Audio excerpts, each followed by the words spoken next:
بسم اللہ الرحمن الرحیم۔ السلام علیکم ورحمۃ اللہ وبرکاتہ۔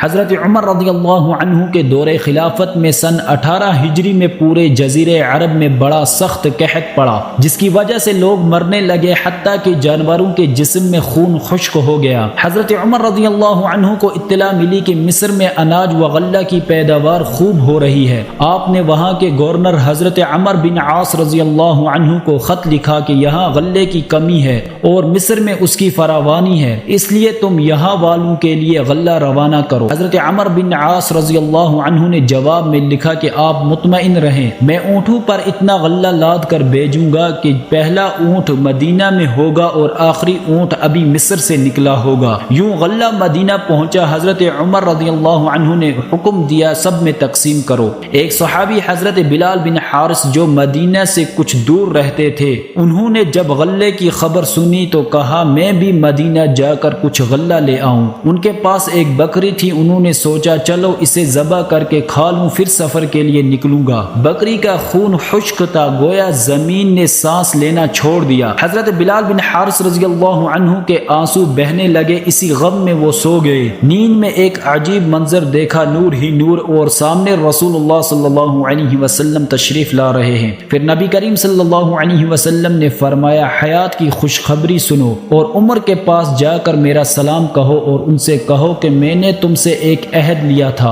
اور تم وعدہ پورا کرنے میں سخت اور پکے ہو، پس عقل سے کام لو، عقل سے کام لو۔ حضرت بلال بن حارث رضی اللہ عنہ جاگتے ہی مدینہ کی طرف دوڑے، پہنچ کر کہا رسول اللہ صلی اللہ علیہ وسلم کے قاصد کے لیے اجازت لو۔ حضرت عمر رضی اللہ عنہ یہ سن کر خود باہر تشریف لائے، انہوں نے ساری بات آپ کو بتائی۔ حضرت عمر گھبرا گئے اور باہر نکل کر لوگوں کو جمع کیا اور منبر پر کھڑے ہو کر فرمایا اے لوگو، اللہ کی قسم کیا تم نے میرے طرز عمل میں کوئی غلطی دیکھی؟ لوگوں نے کہا نہیں۔